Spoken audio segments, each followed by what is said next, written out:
In this video, I am going to show you how to set up your Fire Stick to your TV.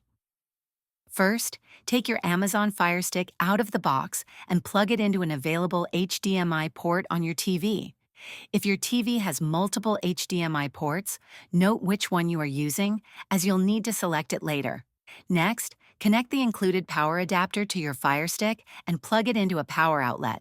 This will power your Fire Stick, ensuring it functions properly. Once everything is connected, turn on your TV and use your TV remote to switch to the HDMI input where your Fire Stick is plugged in. You can usually find the input or source button on your remote. If your setup is correct, you should see the Fire Stick welcome screen. Now grab your Fire Stick remote. If this is your first time using it, insert the included batteries into the remote.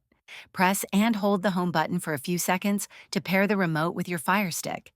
After pairing, follow the on-screen instructions to select your preferred language and connect your Fire Stick to your Wi-Fi network. Enter your Wi-Fi password when prompted. Once connected, you'll be asked to sign in to your Amazon account. If you don't have an account, you can create one during the setup process. Finally, after signing in, your Fire Stick will update and take you to the home screen, where you can start exploring apps and streaming content. If this video helped you, please like and subscribe to the channel.